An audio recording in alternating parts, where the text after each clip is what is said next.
content now and I'm loving it. Bring a fresh taste to the industry. But you have a very interesting story too. And well, Andrea, thank you for joining. A little bit of things that I know about you, and then we'll explore your life. But what I remember is you were a typical FX trader in Italy.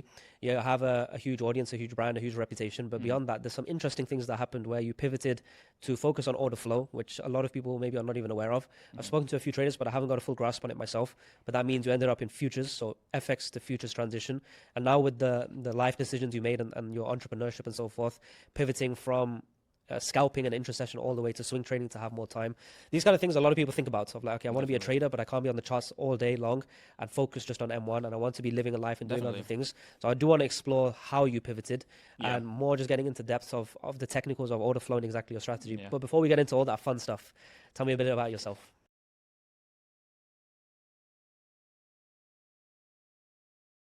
And basically what kratom is a plant native to Southeast Asia. And what Feel Free is a kratom extract, which is a highly concentrated version of whole leaf kratom. And it's very similar to an opiate. So it activates your opiate receptors in the exact same way. A lot of people argue it's not an opiate, but it is. It makes you feel the same. I've taken opiates before. I know the feeling. It is exactly the same thing. And kratom is typically sold in pill and tea form. And a lot of kratom advocates, which there are a lot of people that advocate for kratom, say that you can't get addicted to whole leaf powder because it's not as concentrated as extracts, but you definitely can. I know a lot of people who've gotten addicted to whole leaf powder. Extracts are just like a little bit stronger, and a lot of people get addicted to it, and they really suffer in silence because, especially something like a quote unquote wellness tonic, you feel really embarrassed. You're confused. You're like, how do I tell someone that I'm addicted to a wellness tonic? It'd almost be easy.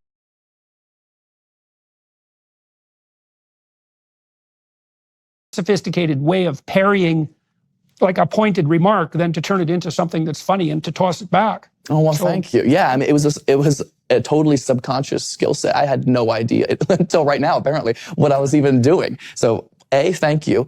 And B, I think it starts then, and then the longer you do stand up, you realize you're funny. Eventually, you do realize you're funny. Chris Rock talks about this all the time when he talks about when comedians can't tell a joke on stage and it doesn't work. After a certain point, you know you're funny. You're just not saying your joke correctly to where the audience perceives it the way you want them to perceive it. Right, so you don't experience moments of global doubt. Exactly. It's localized. Exactly. Yeah. So I think after a while, I mean, after doing comedy for 12 years and having had shows of uproarious laughter and standing ovations,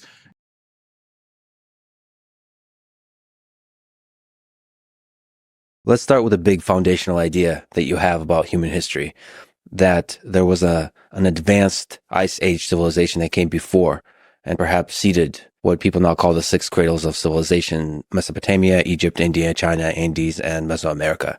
So let's talk about this idea that you have. Can you, at the highest possible level, describe it? It would be better to describe it as a foundational sense of puzzlement and incompleteness in the story that we are taught about our past, which envisages more or less, there have been a few ups and downs, but more or less straightforward evolutionary progress.